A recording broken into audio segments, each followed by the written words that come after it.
Welcome back to Live Now from Fox. Continuing now with top stories and headlines of the day. On your screen right now, a live look out in New York City, Times Square to be specific. A group of 5 men have been arrested, accused of attacking a group of New York City police officers. Fox 5 New York's Lizette Nunez live in Times Square this morning with the latest on the charges these men now face. Lizette, good morning to you. Good morning to you. And it was a horrific attack, and it was all caught on camera. Police ultimately put the surveillance video of that attack out to the public, as well as pictures of the suspects, which they believe led to additional arrests. Arrest after this video shows a group of men assaulting officers in Times Square. The incident taking place Saturday around 8:30 in the evening. According to police, officers tried to break up a disorderly group on West 42nd Street. When police tried to take the person dressed in yellow into custody, that's when things took a turn and the group began attacking the officers. Several people repeatedly punched and kicked the officers in the head and body. Police initially arrested 4 people and then a 5th person on Monday. They face charges including assault on a police officer, gang assault, and disorderly conduct. According to the New York Post, those who were arrested and charged are migrants who were then released without bail. A quick search shows that at least one of the individuals who was arrested lives at a homeless shelter in Brooklyn and another at a migrant shelter in College Point, Queens. In a statement, the Police Benevolent Association writing, attacks on police officers are becoming an epidemic. And the reason is the revolving door we're seeing in cases like this one. It is impossible for police officers to deal effectively with crime and disorder if the justice system can't or won't protect us while we do that work. Officers that were attacked, they did have minor injuries, I should say, and they were treated at the scene. Police also telling us that one of the individuals who was arrested is a 24-year-old man by the name of Yorman Reverend, who was also arrested twice last year, and he is facing robbery charges for those 2 incidents. As latest here in Times Square, we'll send things back inside. I think the word for 2024 is migrant. Mention the word migrant. What's up, YouTube? This is James coming back at you with another informative video. I hope you guys are doing well out there on this beautiful midweek Wednesday. Doing well myself. Well, as you can see, like I said, this country is in some serious trouble because we got a president here, President Biden, that don't want to keep, these migrants out. And he's just willy-nilly letting them come over here and flood this country. But Governor Abbott over here, he's not having it there in Texas. And it looks like we may be on the eve of civil war. Okay? Because, when we get a president that seems to be somewhat like low-key treasoning, you understand? To where you putting foreigners before your own countrymen, hey, you got other people that's just not going for that. And this governor is one of them. Governor Abbott, he's not going for that. These migrants are over here. They are causing a lot of trouble. They're getting benefits that's even harder for a certain people, a certain demographic of people to even get. And you know what people I'm talking about. You understand? And it's just a big mess right now. And like I said, this thing is not going to get any better. And from the videos that I want us to sit back and watch, you'll understand why I say that. Check this out. The administration is battling with Texas over access to part of the U.S.-Mexico border. Over the weekend, a migrant woman and 2 children died while they were trying to cross the Rio Grande into Texas. Border Patrol officials say that Texas officials prevented them from saving those 3 migrants just days after the Texas authorities took over policing at the border. NBC News correspondent Morgan Chesky joins me now. Morgan, what do we know, first off, about what actually happened this weekend? Yeah, Kate, an unfortunate tragedy on the Rio Grande with 2 very different storylines. According to federal officials, they received a call from Mexican authorities sharing that there was a woman and 2 children attempting to cross the Rio Grande and appearing to struggle.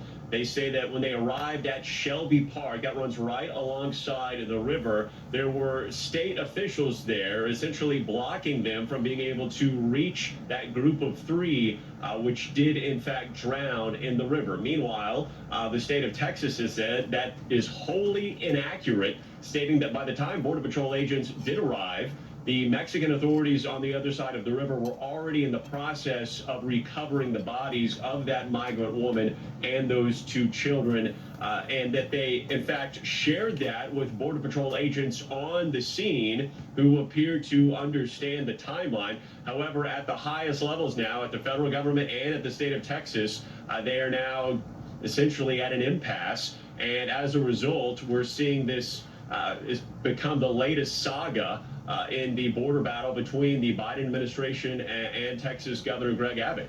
Kate? Can you give us a little more background, Morgan, about this sort of ongoing battle between state officials and federal officials? How did we get here?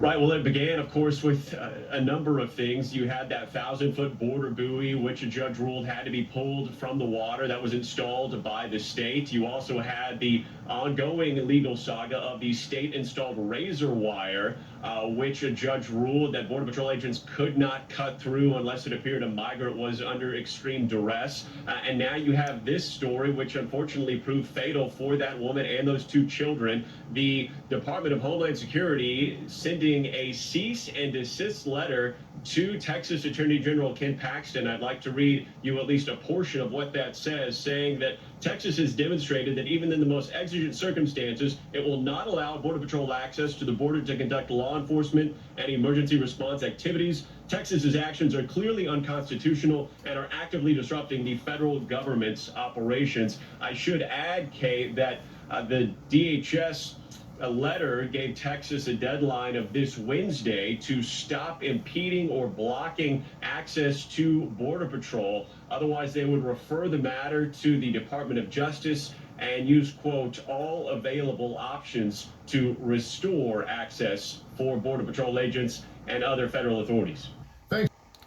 Now, as a result to President Biden's decree for Governor Abbott to end this situation with this barbed wire and all that kind of stuff, well, Governor Abbott is remaining defiant.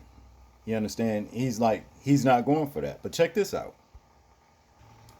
Top Texas officials say they will not comply with the deadline to allow federal border agents access to a park along the Rio Grande. So the tension between the state and the federal government has led to some calls for the president to take control of the Texas National Guard. Fox 4's Blake Hansen in now with the latest. Blake. Yeah, Heather and Steve, federal agents, the federal government had demanded that its agents get access to that park, that it's been a high crossing area by tomorrow. It is a small area on a big border, but it's a symbol of this dispute between the state and the feds that is ramping up. The state of Texas is adding more razor wire along the border, even after a U.S. Supreme Court ruling paved the way for the feds to take it down. And Governor Abbott shared Thursday why he thinks there's constitutional backing for the state to do what it needs. So it was the states that created the United States, and when these states voted to create the United States and have a constitution, included in that agreement was the compact that the federal government would take care of the states. The Supreme Court ruling allows for federal agents to cut the razor wire, but there's been no decision yet on the case as a whole. Regardless of what federal statute may exist, the supremacy clause means that the Constitution itself is the supreme law of the land. The Constitution itself provides Texas with a right of self-defense in this case, because the United States has abandoned its responsibility to defend Texas. Meanwhile, federal officials demanded the state of Texas allow access to Shelby Park, a high crossing area the state took over earlier this month. Attorney General Ken Paxton told Fox News the state does not plan to comply with a Friday deadline to grant access. We're talking about 2.5 miles of a 1,260-something mile border along Texas, and suddenly they've got to have access right here. With the state and feds at odds along the border, some have called on President Biden to federalize the Texas National Guard. White House officials addressed the matter aboard Air Force One Thursday. Is the administration considering federalizing the Texas National Guard? About this the other day, I don't have any decisions with respect to that to speak to for the president. optimism for a new border security deal in Washington appears to be waning. This after former President Donald Trump argued a deal would be meaningless and a gift to Democrats. Former President Trump has indicated to senators that he does not want us to solve the problem at the border. He wants to lay the blame for the border at Biden. And the idea that someone running for president would say, please hurt the country so I can blame my opponent and help my politics is a shocking development. Meanwhile, Senate negotiators say the legislation is close to done and don't agree with waiting. I don't agree on that, and the reason I don't agree on that is, one, we have a constitutional responsibility to be able to protect the country and its safety. The things that are in this bill, Donald Trump would actually want to be able to have as president on this. It is still unclear what the next steps might be for the Biden administration if that deadline tomorrow for park access is not met. Now, to complicate matters even to make them worse, we got other citizens that wants to get involved. Every time, it starts up here in the politics, the political aspect, you know what I mean, of all this mess between the president and governors and all that kind of stuff, and just a bunch of chaos. We always get these other citizens that just want to be seen and heard, and what have you. So we got a convoy that wants to go to Texas, shouting, let's take our borders back. You understand? Check this out. We turn now to the battle at the border this morning. The Take Our Border Back convoy says it will drive from Virginia Beach to Eagle Pass this weekend. According to a release from the group, the trucks will branch off to hold rallies across Arizona, California, and Texas. The convoy comes at a time when Texas lawmakers and the Biden administration continue to battle over razor wire along the Rio Grande. The Biden administration accuses Texas of interfering with federal enforcement of immigration law. They need to be here. They don't have enough Border Patrol people anyway. We got it covered. Mr. President, you say you want to secure the border. Texas has secured it. Leave it alone. We don't need you down here.